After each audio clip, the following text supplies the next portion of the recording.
ನಮಸ್ತೆ ವೀಕ್ಷಕರೇ, ನಾಳೆ ಅಂದರೆ 27/3/2025 ಗುರು ಪ್ರದೋಷ ಉಪವಾಸ ವ್ರತವನ್ನು ಆಚರಿಸಲಾಗುತ್ತದೆ. ಈ ಆಚರಣೆ ಹೇಗಿರುತ್ತದೆ ಮತ್ತು ಇದರ ಮಹತ್ವವೇನು ಎಂದು ತಿಳಿಯೋಣ. ಶಿವ ಪರಿವಾರದ ಪೂಜೆಗೆ ಪ್ರದೋಷ ವ್ರತ ಮಂಗಳಕರ. ಈ ದಿನ ಭಕ್ತಿಯಿಂದ ಪರಶಿವನನ್ನು ಧ್ಯಾನಿಸಿದರೆ ಎಲ್ಲ ಕಷ್ಟಗಳು ದೂರವಾಗುತ್ತವೆ. ಹಿಂದೂ ಧರ್ಮದಲ್ಲಿ ಪ್ರದೋಷ ವ್ರತಕ್ಕೆ ಬಹಳ ಮಹತ್ವವಿದೆ. ಶ್ರದ್ಧೆಯಿಂದ ಉಪವಾಸ ಕೈಗೊಂಡು ಈ ದಿನ ವ್ರತವನ್ನು ಎಲ್ಲರೂ ಆಚರಿಸುತ್ತಾರೆ. ಅಂತೆಯೇ ಈ ಸಲ ಗುರುವಾರ ಪ್ರದೋಷ ವ್ರತ ಬಂದಿದೆ. ಹೀಗಾಗಿ ಇದನ್ನು ಗುರುಪ್ರದೋಷ ವ್ರತ ಎಂದು ಕರೆಯುತ್ತಾರೆ. ಗುರುಪ್ರದೋಷ ವ್ರತದ ಮಹತ್ವ, ಮುಹೂರ್ತ, ಪೂಜಾ ವಿಧಿ ಮತ್ತು ಪರಿಹಾರಗಳನ್ನು ಇಲ್ಲಿ ನೋಡೋಣ. ಗುರುಪ್ರದೋಷ ವ್ರತ. ಹಿಂದೂ ಧರ್ಮದಲ್ಲಿ ಸಾಕಷ್ಟು ಆಚರಣೆಗಳಿವೆ. ಅವುಗಳಲ್ಲಿ ಪ್ರದೋಷ ವ್ರತ ಕೂಡ ಒಂದು. ಪ್ರದೋಷ ವ್ರತಕ್ಕೆ ಹಿಂದೂ ಧರ್ಮದಲ್ಲಿ ಅದರದ್ದೇ ಆದ ಮಹತ್ವವಿದೆ. ಈ ದಿನ ಅತ್ಯಂತ ಪವಿತ್ರವೆಂದು ಪರಿಗಣಿಸಲಾಗಿದೆ. ಶಿವ ಪಾರ್ವತಿಗೆ ಬಲು ನೆಚ್ಚಿನ ದಿನ ಎಂದು ಪರಿಗಣಿಸಲಾಗಿದೆ. ಶಿವ ಪರಿವಾರದ ಪೂಜೆಗೆ ಪ್ರದೋಷದ ದಿನ ಮಂಗಳಕರ. ಹೀಗಾಗಿ ಈ ದಿನ ಭಕ್ತರು ಉಪವಾಸವನ್ನು ಆಚರಿಸಿ ಶಿವ, ಪಾರ್ವತಿ, ಗಣೇಶ, ಕಾರ್ತಿಕೇಯರಿಗೆ ಪೂಜೆ ಸಲ್ಲಿಸುತ್ತಾರೆ. ಏಕಚಿತ್ತದಿಂದ ಶಿವನನ್ನು ಧ್ಯಾನ ಮಾಡಿದರೆ ಸಂತೋಷ, ಮಾನಸಿಕ ಶಾಂತಿ ಸಿಗುವುದರೊಂದಿಗೆ ಪಾಪಕರ್ಮಗಳಿಂದ ಮುಕ್ತಿ ಲಭಿಸುತ್ತದೆ. ಭಕ್ತರು ಶಿವಲಿಂಗಕ್ಕೆ ಅಭಿಷೇಕ ಮತ್ತು ರುದ್ರಾಭಿಷೇಕವನ್ನು ಮಾಡಿಸುತ್ತಾರೆ. ಈ ದಿನದಂದು ಖೀರ್ ನೈವೇದ್ಯವನ್ನು ಅರ್ಪಿಸುವುದು ಮಂಗಳಕರ ಎಂದು ನಂಬಲಾಗಿದೆ. ಗುರುಪ್ರದೋಷ ವ್ರತದ ಮಹತ್ವ. ಈ ಉಪವಾಸವು ಶುಕ್ಲ ಪಕ್ಷ ಮತ್ತು ಕೃಷ್ಣ ಪಕ್ಷದ ತ್ರಯೋದಶಿ ತಿಥಿಯಂದು ಬರುತ್ತದೆ. ಪ್ರದೋಷದ ಸಮಯ ಸೂರ್ಯಾಸ್ತಕ್ಕೆ ಸಂಬಂಧಿಸಿದಾಗಿದೆ. ಪ್ರದೋಷ ಎಂದರೆ ಸಂಜೆಯ ಮೊದಲ ಭಾಗ. ಹಿಂದೂ ಧರ್ಮ ಗ್ರಂಥಗಳ ಪ್ರಕಾರ ರಾಕ್ಷಸರನ್ನು ಸಂಹರಿಸಲು ಎಲ್ಲ ದೇವತೆಗಳು ಪ್ರದೋಷದ ದಿನದಂದು ಶಿವನಿಂದ ಸಹಾಯವನ್ನು ಕೋರಿದರು. ದೇವತೆಗಳೆಲ್ಲ ಪ್ರದೋಷದ ಸಂಜೆ ಕೈಲಾಸ ಪರ್ವತಕ್ಕೆ ಹೋಗಿ ಶಿವನ ಸಹಾಯವನ್ನು ಯಾಚಿಸಿದರು.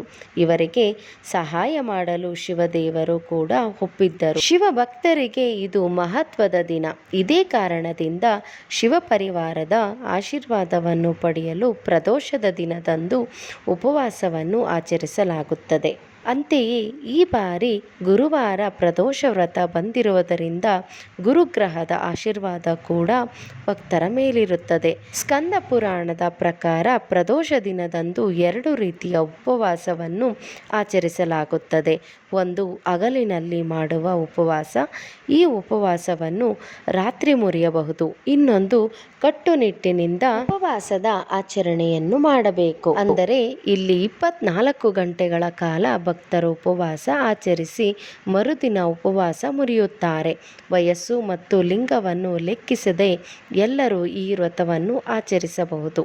ಈ ಮಂಗಳಕರ ದಿನದಂದು ಕೆಲವರು ಶಿವನನ್ನು ನಟರಾಜನ ರೂಪದಲ್ಲಿ ಪೂಜಿಸುತ್ತಾರೆ. ಸಮರ್ಪಣಾ ಭಾವದಿಂದ ಪೂಜೆಯನ್ನು ಮಾಡುವ ಭಕ್ತರಿಗೆ ಶಿವ ಮತ್ತು ಪಾರ್ವತಿ ದೇವಿಯು ಸಂತೋಷ, ದೀರ್ಘಾಯುಷು, ಯಶಸ್ಸು, ಸಮೃದ್ಧಿ ಮತ್ತು ಎಲ್ಲ ಇಷ್ಟಾರ್ಥಗಳನ್ನು ಕರುಣಿಸುತ್ತಾರೆ. ಇನ್ನು ಗುರುಪ್ರದೋಷ ವ್ರತದ ಪೂಜಾ ವಿಧಿವಿಧಾನಗಳನ್ನು ತಿಳಿಯೋಣ.